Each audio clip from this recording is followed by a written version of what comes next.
Voy a comenzar comentando un caso que fue publicado el 28 de octubre de este año en el diario local, Diario de Cuyo, en la cual comenta de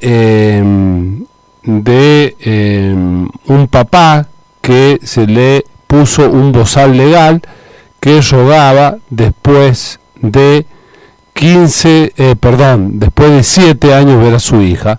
Esto lo titula el diario, que es que el papá, que después de 7 años de rogar ver a su propia hija, judicialmente se le dispuso y se le puso un bozal legal, luego de que Luis Camargo contara a este diario la larga lucha por estar y tener contacto con la nena y su temor por la posibilidad de que se vaya a España. Lejos de buscar una solución, ahora le impiden seguir reclamando. Bueno, el pasado miércoles el diario de Cuyo publicó una nota a través de la cual Luis Camargo, un padre sanjuanino, contó que llevaba los 15 años de edad de su hija luchando para tener contacto con ella y 7 años sin poder ni siquiera verla. El hombre decidió hacer público el caso luego de recibir una notificación en la que se le informó que la madre de la menor pretende llevársela a vivir a España. De ese modo me van a borrar definitivamente de su vida, sostuvo el padre. Ese mismo día fue labrada una nueva notificación judicial que lleva la causa al juzgado, quien dictó y puso un bozal legal para el hombre. Ordénase al progenitor, dice la orden judicial, el señor Luis Eduardo Camargo, se abstenga de realizar actos que perturben el normal desenvolvimiento en el desarrollo de su hija menor de edad, como el cese y prohibición de la difusión o divulgación de la identidad y situación familiar de cita el hombre de la niña a través de cualquier medio de comunicación y difusión, lo que así resuelvo, dice uno de los extractos de documentos que, según revelaron fuentes judiciales, recibió Camargo. Al mismo tiempo, la fuente indicaron que antes de esa norma, Luis no fue citado en ningún momento para tratar la situación, a la vez que remarcaron en la nota que fue publicada, en ningún momento se cita el nombre de la menor, datos sobre su domicilio o su escuela y tampoco la identidad de su madre. Cabe recordar que la publicación, Luis contó que vengo luchando por verla desde que estaba en pañales y junto a su abogada dio a conocer las innumerables presentaciones judiciales que ha realizado para poder mantener contacto con su hija y la sucesiva denuncia que recibió de parte de la madre de la menor, que él aseguraba haber demostrado ante la justicia que son falsas. A lo largo del tiempo, el caso pasó por 3 jueces y el hombre contrató una innumerable cantidad de abogados que nunca pudieron destrabar la situación. La causa, que se inició en el primer juzgado de menores y que actualmente está en el segundo, es tan larga como el expediente, que el expediente ya tiene 5 cuerpos de más de 800 fojas, es decir, 800 hojas. Desde el primer día, hace 14 años, la madre me negó el contacto con mi hija. Hice una enorme cantidad de solicitudes por el régimen de contacto y cada vez que se me concedía, luego de litigar durante meses, era suspendido porque ella me hacía falsa denuncia. Demostrar que una denuncia falsa lleva 8 meses, 1 año, y pasaba todo ese tiempo sin poder ver a mi hija. Ese tiempo para un niño es eterno y así poco a poco el vínculo con mi hija para conmigo se fue cortando, relató en ese momento el hombre. Hace unos meses recibió la noticia de que la madre de la nena hizo una presentación para llevársela a vivir a España. En este contexto, preocupado y sin saber qué hacer, Luis confió: siento que solo a través de una nota en el diario puedo lograr que mi hija sepa que sigo luchando por ella. Bueno, esto es algo triste, marca también la realidad. en la cual, por supuesto, nosotros siempre lo hemos comentado, siempre en este programa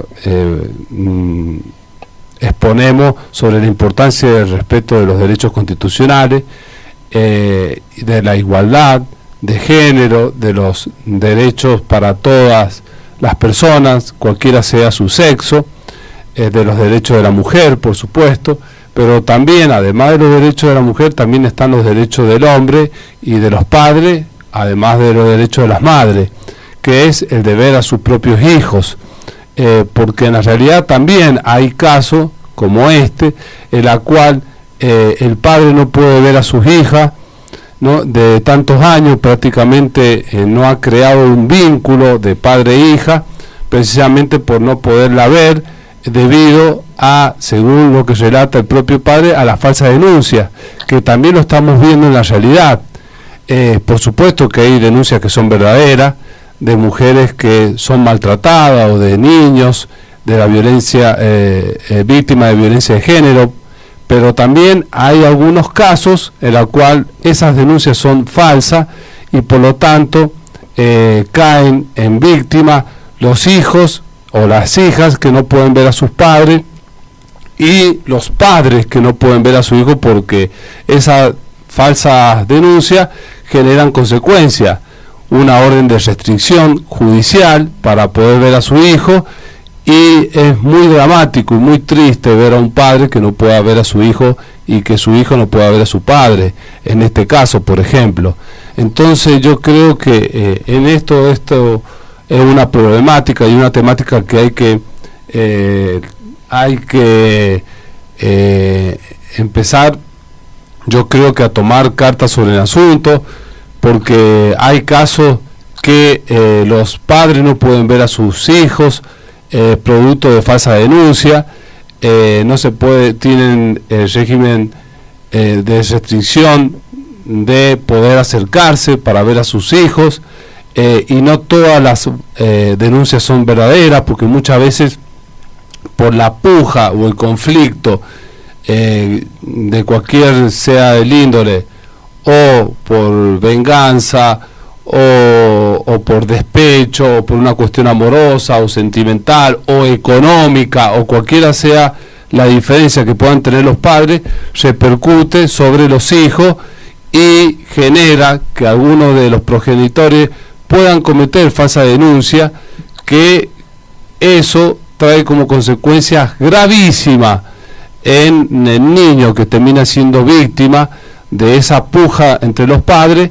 Y muchas veces nos encontramos, como son en este caso, en la cual hay falsa denuncia y eso genera órdenes judiciales de restricción de que los padres puedan ver a sus hijos, producto de que uno de los progenitores hizo una denuncia falsa y generan daño irreparable para el menor, para el niño, para la niña y para el padre que no puede ver a sus hijos, que es totalmente desesperante. Así como es desesperante una madre que no pueda ver a sus hijos, es desesperante también que un padre pasen años y años sin poder ver a su hijo producto de falsas denuncias. Entonces, todas estas cosas son importantes que salgan a la luz y que se pueda prestar mucha atención, porque no todos los casos son iguales. No todos los casos son un género víctima y otro género el victimario o el culpable. Hay muchos casos que puede ocurrir eso, pero hay otros casos que no son así. Entonces no hay que poner a todos en la misma bolsa. Hay padres que también son ejemplares de su compromiso y de su responsabilidad para con sus hijos, y que hay realmente un amor y una dedicación verdadera. Por lo tanto, es importante que se tenga en cuenta caso por caso y que las denuncias sean previamente respaldadas por prueba contundente. No por el solo hecho de hacer una denuncia ya automáticamente se deja detenido a la otra parte sin prácticamente dejarle que ejerza su derecho de defensa. Es como que se toma resoluciones y decisiones muy apresuradas, y que, por supuesto, no digo en todos los casos, pero en algunos casos quedan engrampado en esa falsa denuncia y en esas decisiones padres y hombres que quieren ver a sus hijos, como es en este caso. Si me permitís, doctor, en primer lugar, buenas tardes a toda la audiencia de Conexión de la Constitución. Yo diría que incluso es prácticamente una condena sin escribir. Yo conozco, por ejemplo, un caso. Yo no me dedico a eso, pero conozco un caso donde hace 4 años le han hecho la denuncia. Y sigue igual. Lo que pasa es que a los efectos de la denuncia han sido quedados en desuso. Han sido quedados abstractos porque la vida siguió y dentro de todo hay una convivencia, pero la denuncia nunca se resolvió. Ahora, le metieron... Y nunca se levanta, nunca se termina de investigar si fue real o fue falso. Pero tiene el efecto, porque a la sola denuncia le metieron una restricción. Y la restricción en términos legales, yo diría que sigue vigente, porque nunca nadie la levantó. Claro, pero nunca nadie dio una sentencia, pero más allá de eso... La defensa de la víctima de esa decisión, ¿lo pudo ejercer cuando a plena fase directamente lo primero que hace es restricción? Toman la restricción y después investigan. Es que tampoco investigan. No, queda en el cajón de futuros juicios políticos. Porque desgraciadamente, voy a explicar el comentario, ¿qué significa en el cajón de futuros juicios políticos? Los jueces se asustan. Hay una mujer que denunció cualquier cosa, lo que fuere. Entonces es causa peligrosa para el juez. Porque hay una moda, hay una moda, que es que, claro, los femicidios y esto y lo otro, que está bien que se siga. Nadie se le ocurre decir que no. Lo que pasa que estamos poniendo en la misma bolsa a cualquier presentación que se hace.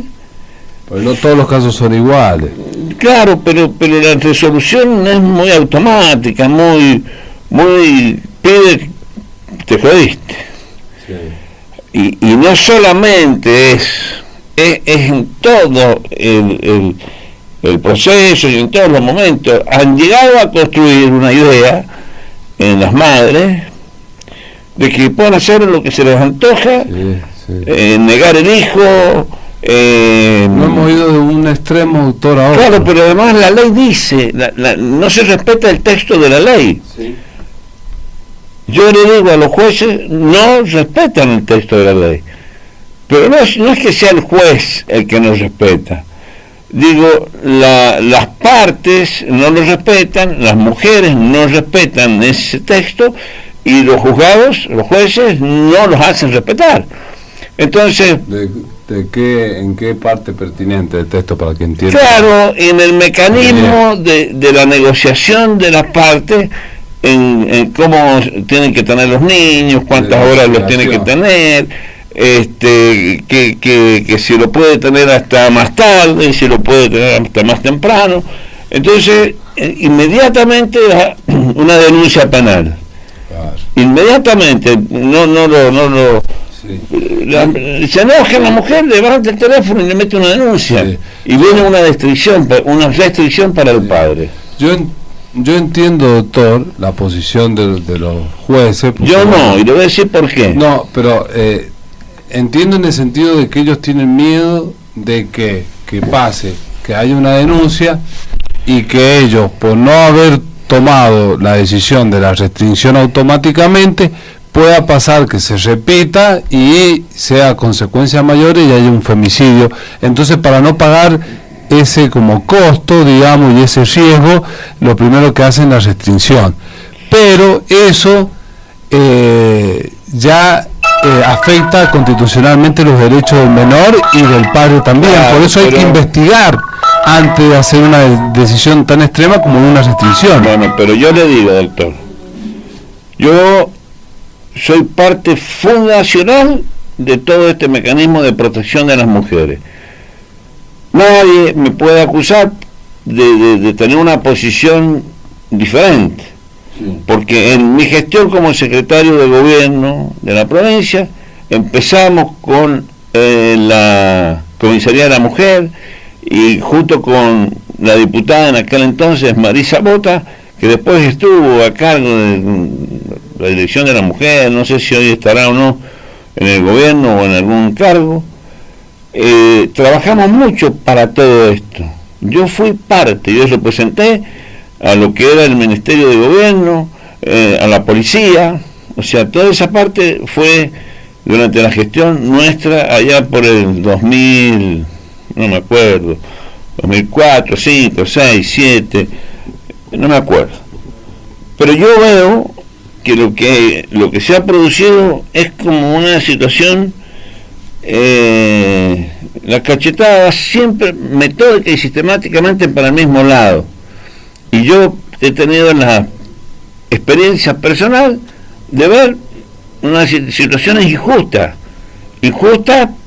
que ni siquiera hay contacto físico, hay intercambio de mensajitos de celular que no son relevantes. Ahora, ¿quién los mira? No los mira nadie. Entonces yo comparto lo que vos estás diciendo, y lo que digo, que hay un mecanismo creado, bien creado, pero que si no te pones, si no hay tiempo humano, tiempo hombre, el tribunal se ha hecho un gran esfuerzo por parte del gobierno, en términos genéricos, cuando digo gobierno, ¿no?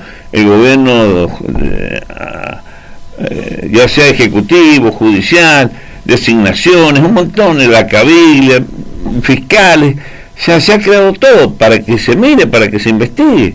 Sí, pero yo creo que precisamente como vos dices, doctor, para que se investigue, antes de tomar una decisión judicial que va a generar consecuencias bastante importantes sobre los menores o familiares o sobre los progenitores, hay que investigar si esa denuncia es falsa o es real, si está respaldada de prueba que pueda acreditar la verosimilitud de esa denuncia, porque si no cualquiera, por una bronca o por cualquier motivo, rencor o despecho o cualquiera sea el otro motivo, puede hacer la denuncia contra otra persona, generando inmediata consecuencia negativa sobre esa persona.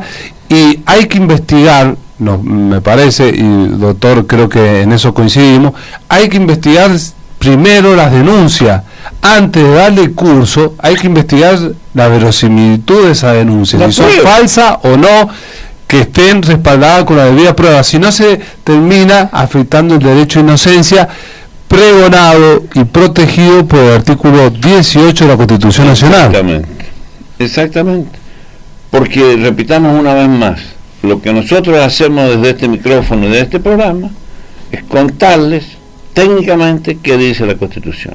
Claro. Y la Constitución dice que para condenar o para llevar adelante un proceso tiene que contar con pruebas. Con pruebas, con debido proceso. Y con debido proceso. Con derecho de defensa en juicio, porque ¿qué derecho puede tener el progenitor que automáticamente le hacen una denuncia y le restringen ver a su hijo? Sin límite de tiempo. Sin límite de tiempo y sin haber llevado una investigación respaldada por prueba, investigar, analizar, estudiar la prueba pertinente y poder determinar si es verdadera o no esa denuncia. Entonces, si eso no ocurre, se afecta su derecho de defensa, porque no pudo contrarrestar la falsa denuncia y por lo tanto le dictaminan primero la decisión judicial y después investigan. Y eso está funcionando al revés que lo que prevé el artículo 18 de la Constitución Nacional, donde tiene que haber un debido proceso, un derecho de defensa previo, el principio de inocencia, y después, luego de una investigación, por supuesto que tiene que ser investigación rápida, porque puede generar consecuencias también nefastas para una persona o un menor, pero tiene que haber una investigación, una evaluación de la prueba inmediata antes de tomar una decisión tan importante y tan delicada y compleja como es la restricción de que un progenitor o un padre pueda ver a sus propios hijos. Es así, doctor. Generando también una transgresión a los derechos del niño, que están protegidos constitucionalmente a través de los tratados internacionales, que están suscritos por el país con entidades, organismos y países extranjeros. Entonces, este es un tema muy delicado y yo creo que en eso estamos de acuerdo con el doctor Eduardo Cáceres cuando habla de la falsa denuncia. Independientemente del caso de él, no nos vamos a meter en eso porque ya es una cuestión que lo dictamina la justicia, lo trata la justicia, que ya se expidió de alguna manera, se expidió, no sé si hubo una apelación o no, en qué quedó esa causa, pero independientemente de esa cuestión particular, el hecho de que él manifieste de la falsa denuncia y que se haya animado a poner como un tema sobre la mesa la falsa denuncia es un avance ante esta situación que yo creo que nos estamos yendo al otro extremo, como decía bien doctor Guillermo Leonardo. Y a mí me interesa, no especialmente, sino como destacar en la conciencia de nuestra audiencia que cada una de estas cosas son derechos constitucionales. Claro. Porque ¿qué pasa? Perdemos esa conciencia. Entonces arrancamos de la protección de un derecho y después en nombre de la protección del derecho violamos la Constitución. Entonces es como que las modas superan los derechos. Y hay que tener cuidado en esto. Simplemente me parece muy interesante lo que tú estás tratando.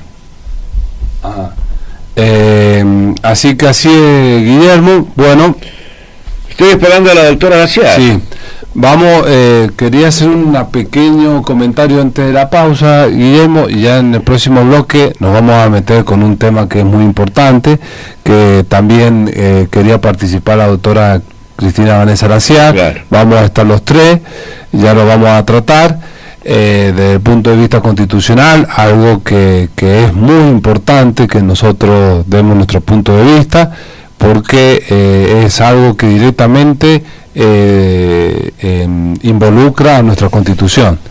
Pero antes de irnos a ese tema, ya ir a la pausa, quería comentar que desde hoy fue publicado en los medios de comunicación sanjuaninos que ya va a estar disponible la quinta dosis de la vacuna para aquellos que tienen factores de riesgo, que son personal de la salud o personal de riesgo, con respecto a y los que tenemos 3, ponemos COVID. la cuarta. ¿Vos tienes 3? 3. Tendrías que tener 4. Sí, pero... ¿Qué pasó con la cuarta? Sí. Si ya van por la quinta. Pero bueno. Pero bueno. Bueno, te falta la... Bueno, si ya que no te pusiste la cuarta, te tenés que colocar la quinta. Me voy a... bueno, sí. O la quinta como si fuese la cuarta. Es quinta. Sí, sí. Mira, doctor, yo te voy a hacer una falta con aviso. El jueves que viene no voy a venir. Pucha, pero te vamos a extrañar. No, pero yo te aviso ahora ante el público. Ante nuestro público te aviso con tiempo. Es que voy a ir a Buenos Aires. Voy a ir a Buenos Aires, un viaje de relámpago. Qué lindo. Y nada, le quiero avisar porque como estoy aquí ahora, le aviso para que me encanta, no se olvide. Me encanta Buenos Aires. Voy a Luján. Qué lindo. Vamos a rezar un poco. Me parece muy bien. Mire, hablando de la Constitución y del Banco Central y del dólar y de todo esto, aprovechando las noticias de las últimas 48 horas, mientras vamos a la música y la esperamos, la vamos a anunciar, está por llegar. ¿Has visto los programas? Sí, en este momento está por llegar a los estudios la doctora. Por llegar a los estudios de Radio Municipal, la doctora Cristina Vanessa Laciar. Es que es importante por el tema que vamos a tratar, que estemos, y ella también quiere participar. Además ella se ha cargado, se ha enchufado a 220 y ahora va a explicar. Bueno, le decía que es muy interesante las últimas noticias que están hablando o dándose respecto del dólar desde el punto de vista legal, desde el punto de vista de la Constitución. Hay un debate muy interesante. Yo, como no soy economista, ni lo quiero ser, digamos así, en el sentido de hablar de algo que no sé, pero sí quiero decir a la audiencia que preste atención al debate que se está produciendo en este momento, donde incluso ha participado con una opinión el presidente, la vicepresidenta, por supuesto el ministro de Economía, porque hay un debate de no vender más dólares. Directamente ni vender dólares. El gobierno no vende más dólares. Ni siquiera los 200. Nada. O sea, no. Es que no hay más dólar oficial. Y a mí... Por eso, porque actualmente están vendiendo hasta 200 por mes. Ni siquiera vender esos 200 dólares nada, por mes. El que tiene dólares tiene y el que no tiene, no tiene. Y el que quiere comprar, que compre como el que compra un auto, el que compra una bicicleta. No, tampoco va a haber Blue. El que tenga dólares los tiene y si quiere los vende. Y el que quiera comprar, que no compre más dólares, sea todo y peso. El que quiere importar, que importe, y el que no quiere importar, que no importe. Y bueno, pero el que importa o el que exporta, ¿no necesita dólares? Sí. Y bueno, ¿y cómo lo va a adquirir si no directamente, que se lo saque del bolsillo, donde los tenga. Pero si no los tiene, quiere generar una empresa. Y bueno, el que no tiene, que se joda, el que tiene, tiene. Y bueno, pero que a mí me gusta esa idea, hace mucho, yo siempre he querido eso. Usted sabe que otros países de América del Sur, o sea, es sacar al Estado del medio. Claro, pero ¿por qué negarle que esas personas puedan comprarlo, por ejemplo, como dólar blue? Es que no me niega. Claro, que el Estado no se lo venda, pero por ejemplo, una casa de cambio o los arbolitos o lo que sean, ya una cuestión privada. Ahora pueden vender todo. Y bueno, pero si actualmente es más o menos parecido. Sí, pero hay precio oficial. Lo que le digo es que desaparece el precio oficial del dólar. O sea, como que desaparece el dólar, digamos. Desde el punto de vista del precio oficial, desaparece el dólar. No sujetarlo a nada de dólar. Nada. Que tampoco es la liberación del dólar.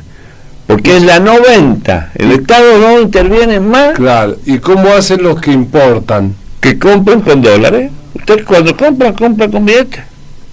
Claro, pero ¿cómo hacen? Te lo trasladan seguro que el comprador. Y listo, bueno, que hagan lo que quieran. Acá, el ciudadano, digamos. Libertad. Esa palabra. La palabra tan difundida. Libertad absoluta. Bueno, nuestra Constitución es liberal. La Constitución permite eso. Y yo, que soy peronista, lo digo para no parecer una contradicción. Es un tema técnico, no es un tema técnico. Es un tema técnico que está en el artículo de la Constitución. No has movido el piso, te digo. Está en el articulado de la Constitución. Es un tema, yo que no soy economista, que también soy abogado, como vos, pero vos tenés experiencia. Es muy interesante. Yo no tengo, digamos. Porque hay otros países, por ejemplo Mujica no vende los dólares, no vendió de ese país. ¿Cómo se llama? Uruguay directamente no vende. No vende sus dólares. Bueno, cuando él fue presidente, ahora no es presidente. No, y ahora tampoco los vende, eso es lo interesante. Directamente ni vende Uruguay. Claro, no vende sus reservas. Y tiene una economía estable. Pero por supuesto, pero no vende sus reservas. O sea, por supuesto, Argentina tiene que seguir juntando reservas. ¿No viste el tablero con ese tema? ¿Cómo te gusta el debate? Y es constitucional. Me parece espectacular que te guste el debate porque a ese es el programa. Bueno. Pero tirá unos tips. Y es constitucional. Me dejaste descolocado, o sea, me están moviendo los lentes. No, nada, yo le digo. Es constitucional. Es constitucional y legal que el Estado no venda más dólares y que se las arregle cada uno por su cuenta. ¿Viste por qué sos tan amigo de mi padre? ¿Por qué? Porque das títulos que deja a la gente. Claro, lo que estaría bueno que nuestros títulos aparecieran en algún lado, pero aparecen en nuestras radios nomás. ¿Has escuchado el título que has dado? Es un título que si lo diría otro a nivel nacional, un político, digamos, a nivel nacional, da ese título, pero generaría un debate muy importante y profundo. Esto se ha hablado por Cristina, por Massa y por Fernández, claro, en las últimas por eso ha 48 generado horas. tanta... El tema es que no lo han interpretado, no lo han querido interpretar, no se quiere decir, o lo han... A ver, otra vez título, ¿cómo es? ¿Sabe por qué lo tapan? Digo yo, esta es una idea, ya me va a decir que le hablo de política. Lo tapan porque les asusta. Si la Cristina hace de Milei y el Massa hace de Milei y les llega a ir bien, ¿qué van a hacer? Pero a mí en particular me gustó el tema, que se debata. Ahora lo digo... Otra vez título, porque me dejaste, yo no lo había escuchado. Y nunca lo escuché. Hay un debate para que el Banco Central no venda más dólares, es decir, no haya dólar oficial. Hay dólares, sin precio en pesos. Entonces, si usted quiere traer camioneta de cualquier lado, vaya con sus dólares, tanto dólares, cómprela. Los que tienen dólares afuera, si quieren que los traigan, a través de cosas, a través de importaciones. Las empresas que lo traigan acá... Precio en dólares sin traducido en pesos. Exactamente. Sin existir una... ¿Qué pasa? Porque ¿qué es lo que pasa ahora? Lo que está pasando ahora es, mire, que usted se quiere ir de viaje con la tarjeta y usted se va con un dólar de 100 o 120, ¿cuánto es el dólar oficial? Sí. No, bueno. Sí, 135. No, póngale. Creo que 135, 100 y algo. Entonces si usted se va y nosotros le pagamos a usted un viaje de 100 y pico pesos, sí. De un dólar de 100 y pico pesos. Sí. Entonces el Estado, para que no se le acaben los dólares, ¿qué dice? Lo critican, la política, que esto y lo otro, pero el Banco Central se descapitaliza, quedamos en la miseria, no puedo pagar los créditos, se produce todo este desastre. Se vende reserva para que venda esos dólares. Bueno, entonces ahora listo, chao. Si tiene dólares viajá y si no, no viajé. Problema tuyo. Pero me imagino que el que quiere viajar, que va a necesitar dólares. ¿Cómo viajar a otro país si no tenés dólares? Se los compra a alguien. Claro, lo comprá en el mercado informal. Es que ya no va a haber más formal, entonces no va a haber informal. Va a haber... Pero ni siquiera, por ejemplo, ni siquiera va a estar las casas de cambio. Sí, el que quiera podrá vender dólares, van a ser casas de cambio, lógicamente. Por eso, o sea... Pero no va a haber dólar oficial, no va a haber precio oficial del dólar. Ahora, la clase media, la que se quiere ir de viaje, que se vaya con sus dólares. Sí, que no tiene dólares y se quiere ir ahora de viaje. ¿Qué hace? ¿Qué viaje? Ante esta medida. Sí, ¿a dónde quiere? A alguien que se los venda. ¿Usted tiene auto? Sí. ¿A quién se lo compró? ¿A alguien que se lo quiso vender? No, en su momento lo compré, bueno, sí. No, bueno, en la agencia, Pero la agencia lo cotiza en dólares. Bueno. Siempre son... Páguelo en dólares si quiere. Y si no en pesos. Sí, habría que ver. Se va a romper la cotización en dólares. Hay que ver toda esa cuestión, habría que profundizar, porque la verdad que me dejaste sorprendido. Yo no quiero profundizar. Y hay que ver en la realidad también qué se da, porque yo lo que veo por ahí, en la realidad, que hay muchas decisiones que afectan muchas veces a la clase media, a la clase que motoriza una economía, a la clase que produce. Todos motorizamos, los pobres, la clase media. No, yo no estoy hablando que la clase, las demás clases no motoricen y no produzcan, pero veo que hay muchas medidas que siempre afectan a la clase media en su mayoría. Lo que pasa, doctor, no hay aumento de tarifa, de impuestos, de todo, por supuesto que lo paga la clase baja y la clase alta, alguna parte evade. La clase baja paga por supuesto impuestos hasta donde puede y como puede. Y la clase media cada vez tiene más trabas. Por ejemplo, ahora para viajar, comprar un pasaje de avión en avión de cabotaje o a cualquier otra parte del mundo, hay que pagar un nuevo impuesto que es la tasa aeroportuaria. Claro, pero no es que se la perjudique en particular a la clase media. Es porque la clase media... vos creés que no es que se perjudica, o sea, que quiere viajar... No, digo que es clase dominante, entonces es más notorio. La clase pobre no compra pasaje, entonces no le importa un pepino. ¿Vos creés que la clase media es la dominante? En cantidad, sí. ¿Cuánto tenemos de pobre en Argentina? Claro, pero no es clase dominante. Pero cuánto, pero más o menos cuánto. El 50%, el 60%, bueno, pero no es clase dominante. Bueno, pero estamos hablando entre un 50 a un 60 clase pobre. Pero no es clase dominante. Clase alta, más o menos un 10%. Ponele, no sé. Más o menos. O sea que estamos hablando de clase media entre un 30, vámonos más o menos un 40%. No es la clase dominante. Sí, es la clase dominante. No. Sí. La clase dominante es la clase baja. No, mire, si la clase dominante fuera la clase baja, nos agarrarían a patadas los de la clase media. Que los de la clase media son los que manejan los bancos, los que manejan los... No, dominante yo creía que vos lo decías... No, los que dominan, los que manejan... Los que manejan el banco son clase alta, perdóneme, doctor. No es clase media. No. El que es dueño de un banco no los es... profesionales, los universitarios.